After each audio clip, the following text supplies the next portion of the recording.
Sodoma e Gomorra. Diz, você não quiser ser enrabado, você vai ter que correr pelas montanhas e não olhe pra trás. A mulher do LOL lá olhou pra trás, não é isso? Da mulher lá e virou sal, não é isso? Se você insistir no Brasil, você vai virar sal. Se você deixar seu patrimônio aqui, esse patrimônio vai virar sal. Salve, salve galãs e galãs! Em 2016, um folclórico rebotalho da ditadura, Jair Bolsonaro, fez um discurso nojento para justificar seu voto sim pela abertura do processo de impeachment de Dilma Rousseff. Pela memória do coronel Carlos Alberto Brilhante Ustra, o pavô de Dilma Rousseff. Por um Brasil acima de tudo e por Deus acima de todos, o meu voto é sim! Sua baixeza ética foi tão abissal que ele chegou a homenagear o mais notório dos torturadores da ditadura, o coronel Brilhante Ustra. O que veio depois é história. Chegamos em 2024 e após 8 anos ficou claro que ao se retirar todo o verniz de bravata, ideologia importada e os delírios olavistas, o que resta é apenas um militar da reserva com bucho de jumenta prenha defendendo seus interesses pessoais, assim como seus filhos igualmente picaretas. O bolsonarismo, esse mix de neopentecostalismo, militarismo e espírito de vira-lata perante os Estados Unidos, pode até ser uma novidade na história brasileira, mas os bolsonaros são somente mais do mesmo da nossa classe política. Apenas mais uma família que usa da política para enriquecer, proteger e ampliar suas falcatruas e deixar a ardorosa paixão política para os otários dos seguidores. Famílias políticas não são novidades no Brasil. Segundo o cientista político Ricardo Costa Oliveira, em 2018, 62% dos deputados federais são de famílias políticas, sendo que 70% dos senadores são da mesma origem. É a tradição e o poder de Caiados, Calheiros, Alves, Maias, Bornhausen, Richard e Bolsonaros. Alguns têm suas raízes até a época do Brasil colônia. Outros são apenas filhos encostados de um capitão que foi para a reserva há algumas décadas. Não interessa o tempo, é a mesma lógica.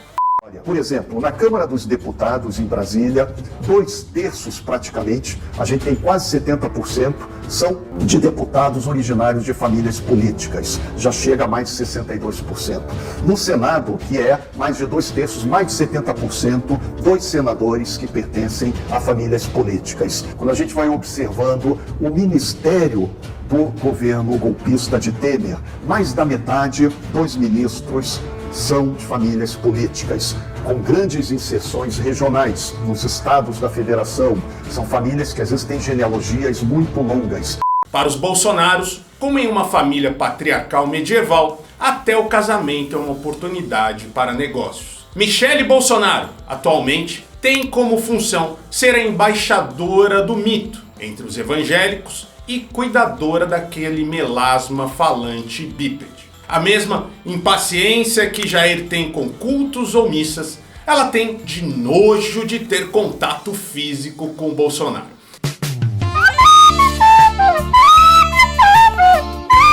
Nossa, mas que cheirão de cu! Sua primeira esposa, Rogéria, mãe dos 3 primeiros filhos dele, quando Bolsonaro se elegeu deputado federal, o substituiu como vereadora no Rio de Janeiro. Quando ela quis se reeleger pela segunda vez, Bolsonaro lançou Carlos, que derrotou a própria mãe. Que alma singela essa que coloca um filho contra a própria mãe, não é mesmo? A segunda esposa, Ana Cristina Vale, não foi muito diferente. Ela foi chefe de gabinete de Carlos entre 2001 e 2008. É investigada no inquérito das rachadinhas. Também empregou 10 parentes nos gabinetes de Carlos e de Flávio, então deputado estadual. Se o cara é oportunista e interesseiro até com as esposas, imagina com os fãs. Desde a raia miúda de bolsonaristas que caíram nas mãos de Xandão, até aliados de primeira hora, como Bebiano. Se Jair fosse personagem do Resgate do Soldado Ryan, o filme teria durado 30 segundos. Isso sem contar os fãs que, apesar de já terem uma profissão e carreira, foram abraçar o saco velho do mito sem pudores. Roger, Zezé, Cássia Kiss, você até entende um Paulo Cintura entrar com tudo nessa onda. Mas gente bem estabelecida é foda, que não é o caso do Roger, né?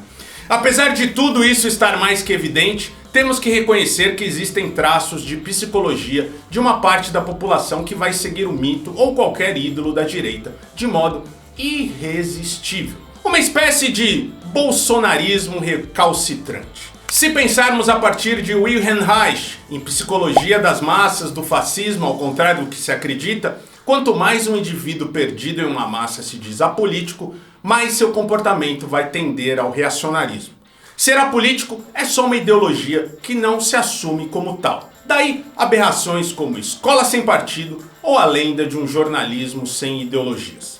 Quer coisa mais ideológica que o liberalismo descarado dos papos intermináveis dos comentaristas da Globo News? E olha que eles se veem como a nata do antibolsonarismo do Brasil. Essa postura contra tudo o que está aí, ou são todos iguais, acaba disfarçando uma ideologia do mais puro egoísmo, de visão de curtíssimo prazo e declaradamente ignorante dos grandes desafios em comum da sociedade e que busca apenas benefícios imediatos. Eles não odeiam o Estado, que inclusive é uma bela ferramenta para seus interesses, e sim qualquer noção de interesse público.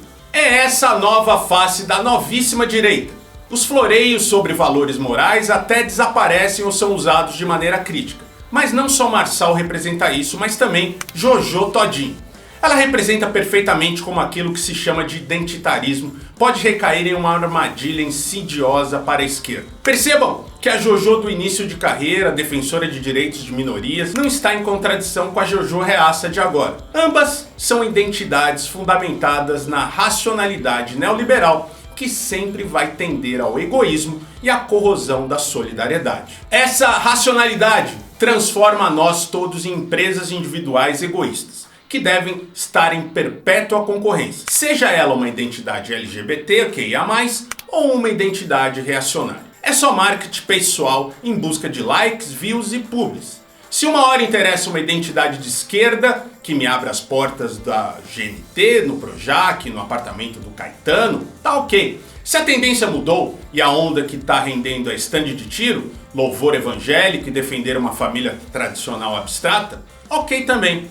Jojo sempre agiu como uma marca buscando um nicho de mercado adequado. Se ela acredita ou não no que diz defender, é irrelevante para o CNPJ humano que ela representa. O filósofo e psicanalista Douglas Barros assim contextualiza a relação entre neoliberalismo e identitarismo.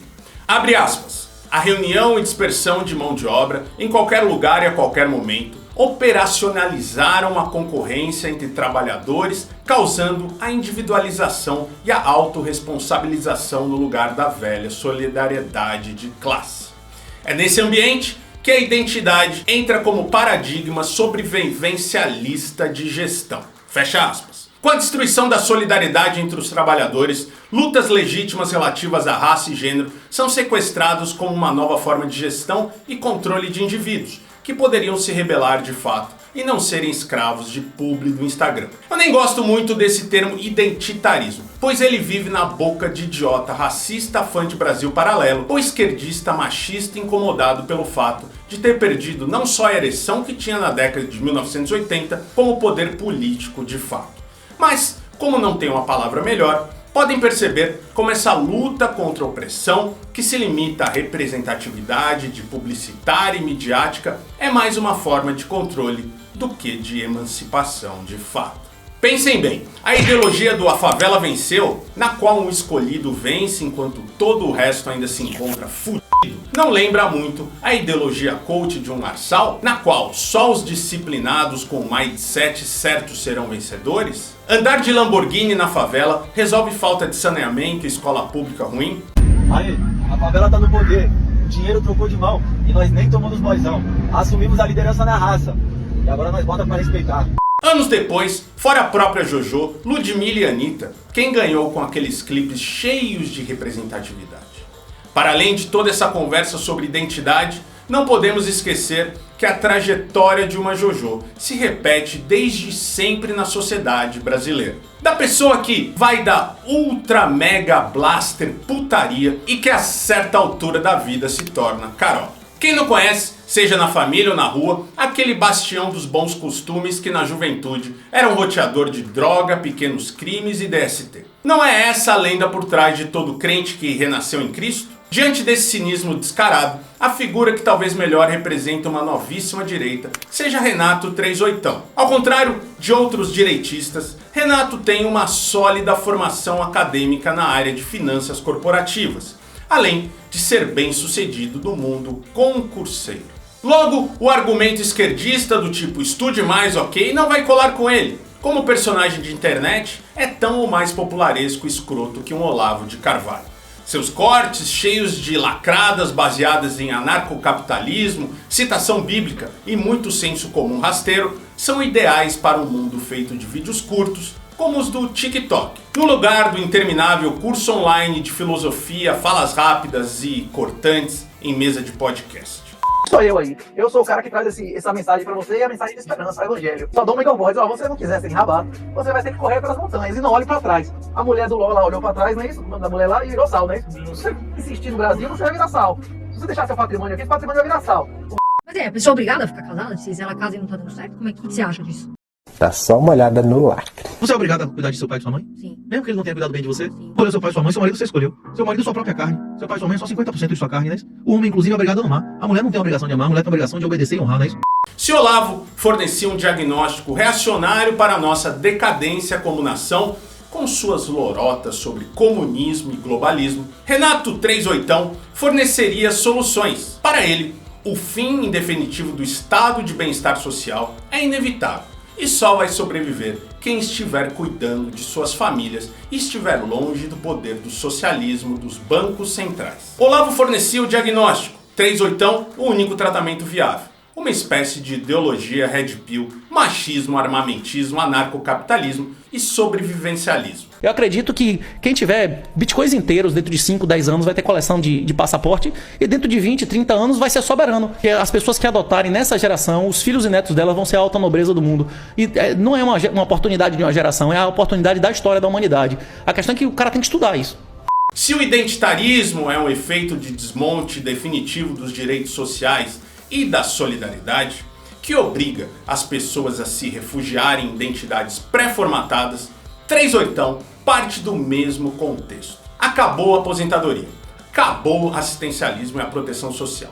Resta a saída do egoísmo de emergência perante o apocalipse econômico. Para ele, os esquerdistas pensam como mulheres, logo não pensam, e mulheres pensam como crianças. E por isso é necessário retomar a masculinidade e a família tradicional, pois só machos ideais, segundo valores bíblicos, estarão aptos a sobreviver ao apocalipse econômico e político que se avizinha. Agora, me responde uma coisa.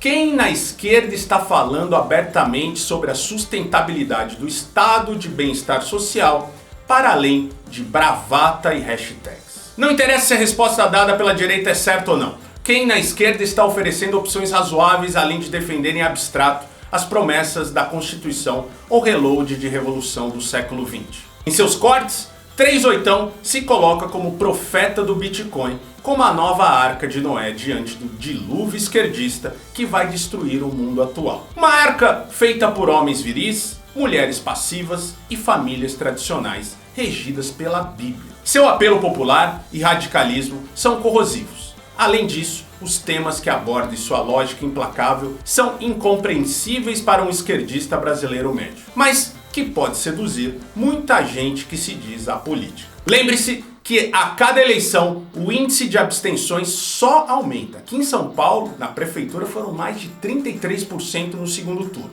Figuras reacionárias como 38ão crescem não como um fenômeno natural, e sim nas lacunas de uma esquerda que se afunda cada vez mais em identitarismo publicitário, defesa institucional vergonhosa do governo, inspiração em bigodudos soviéticos nascidos há mais de 100 anos, oportunistas que cresceram na era Bolsonaro e que, por mero acidente, foram classificados como de esquerda, só por terem nojinho do milho se lambuzando de frango com farofa. Se você chegou até aqui, gosta do nosso canal, gostou desse texto maravilhoso do nosso querido Deusdedit Negarestani, o cara é foda, o cara é forte. Se liga aqui no nosso primeiro comentário que tem todos os nossos formas de apoiar e na descrição também, tá? Tem o nosso apoio, o nosso seja membro, nosso Pix nessa conta corrente e tudo mais. Você também nos siga nas outras redes sociais, que importa que é o Instagram e o TikTok, tá? também pode seguir no X, no Facebook, faça o que você quiser. Se você aí é um desses que ainda acredita em pessoas como o Renato 38, ou o Jojo Todinho, ou que tem pena deles, eu só tenho uma coisa pra te dizer. Não passarão.